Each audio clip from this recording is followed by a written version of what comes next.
SIR নিয়ে রাজ্যে যখন সুর চড়িয়ে ধর্নায় বসেছেন তৃণমূল নেত্রী মমতা বন্দ্যোপাধ্যায়, ঠিক তখন রাজ্যের পরিবর্তনের চেয়ে রাজ্যের কোচবিহার থেকে শুরু হয়েছে বিজেপির পরিবর্তনের রথযাত্রা।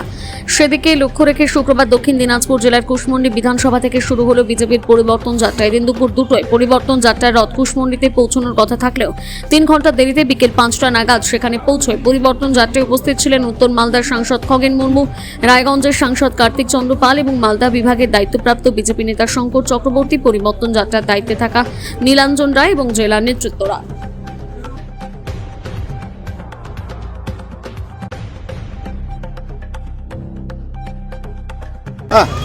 দাদা, আজকে কোথায় কোথায় সভা করলেন, আগামী আর কোথায় কোথায় আছেন সভা? আজকে আমাদের এখান থেকে দক্ষিণ দিনাজপুরে আমরা আজকে প্রবেশ করেছি। এই বিকেলবেলা সন্ধ্যাবেলাতে আপনারা দেখলেন কুশমন্ডিতে। এখান থেকে আমরা গঙ্গারামপুর পর্যন্ত যাব। আমাদের এই পরিবর্তন যাত্রা, এই পরিবর্তন যাত্রার ভেতর দিয়ে পশ্চিমবাংলার আমরা পরিবর্তন চাই। পশ্চিমবাংলায় যেভাবে মানুষ আজকে অত্যাচারিত হচ্ছেন, যুব, কৃষক, এখানকার মহিলা, এখানকার আদিবাসী, এখানকার তপশিলি সম্প্রদায়, কেউ বাদ নেই।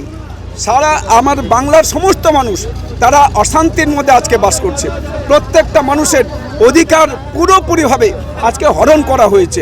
চাকরি নেই, শিল্প নেই, স্বাস্থ্য ব্যবস্থাটা হচ্ছে ধ্বংস হয়ে গেছে। এখানে আমাদের শিক্ষা ব্যবস্থা পুরোপুরিভাবে শেষ হয়ে গেছে। সুতরাং পশ্চিমবাংলাটা পুরোপুরি একটা জঙ্গলের রাজত্বে কায়েম হয়েছে। পশ্চিমবাংলার মানুষ ঠিক করেছেন যে এইবারের যে বিধানসভা নির্বাচন, এই নির্বাচন থেকে তৃণমূল কংগ্রেসকে তারা বিসর্জন দেবে এবং এটা তৈরি হয়ে গেছে, এটা ঠিক হয়ে গেছে। বিসর্জন মানে আমাদের রাজ্যের এই যে চোর সরকার আছে, এই সরকার চলেই গেছে।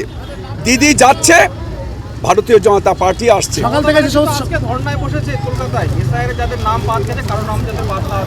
উনি তো শুধু এখানে এসআইআরকে নিয়ে তো প্রথম থেকে আপত্তি করেছেন এবং তিনি কাদেরকে এখানে আমাদের যে ভোটার লিস্টে অন্তর্ভুক্ত করতে চান, যারা চোর, যারা এখানে অনুপ্রবেশকারী, যারা এখানে হচ্ছে যে একাধিক জায়গায় যাদের ভোটার লিস্টে নাম আছে, যারা এখানে থাকে না, যারা মারা গেছে। আমরা মানে পশ্চিমবাংলাতে একমাত্র সম্ভব মৃত লোকও এসে ভোট দিয়ে যায়।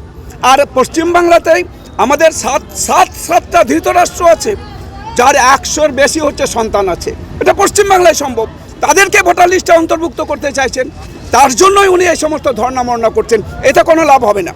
মানুষ বুঝে নিয়েছে যে তৃণমূল কংগ্রেস মানে পশ্চিমবাংলায় একটা অরাজকতার রাজ কায়েম করা, পশ্চিমবাংলার মানুষের অধিকার সমস্ত এখানে কেড়ে নেওয়া, এটাই তারা করছেন। আজকে বিধায়ক, সাংসদ কেউ বাদ নেই। যেভাবে আজকে আক্রমণ হচ্ছে, আমার উপরেও হচ্ছে যে হামলা হয়েছে, আমাকে রক্তাক্ত করেছে, আমি একজন সাংসদ।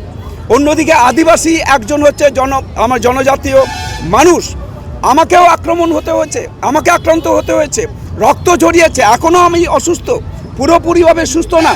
আমি বাঁ দিক দিয়ে খেতে পারি না, 4টা দাঁত এখনও হচ্ছে আমার ফ্র্যাকচার আছে। আমি চোখে এখনও কিছুটা হচ্ছে ভালো করে দেখতে পাই না। এখানে হাড় ভাঙা আছে, যা আমার যেখানে হাড় ভেঙেছিল এখনও হাড়টা পুরোপুরিভাবে জয়েন্ট হয়নি। এইরকম একটা পরিস্থিতি কারা করছে? তৃণমূল কংগ্রেস করছে। তা আজকে লড়াই করতে হচ্ছে বলেই আমি রাস্তায় নেমে তৃণমূল কংগ্রেসের তাদের যে আসল উদ্দেশ্য, তৃণমূল কংগ্রেসের 20 দাঁত ভেঙে দেওয়ার জন্য আমি বাধ্য হয়ে আজকে অসুস্থ থাকা সত্ত্বেও রাস্তায় নেমে প্রতিবাদ করছি, আন্দোলন করছি। তৃণমূল কংগ্রেসকে উৎখাত করবার জন্য মানুষের কাছে আবেদন রাখছি, তৃণমূল কংগ্রেসকে পশ্চিমবাংলা থেকে উৎখাত করতে হবে। দিদি চলে গেছে, পশ্চিমবাংলার মমতা ব্যানার্জি চলে গেছে, অর্থাৎ চলে যাচ্ছে, আর বিজেপি আসছে, এটা নিশ্চিত। কেন্দ্রীয়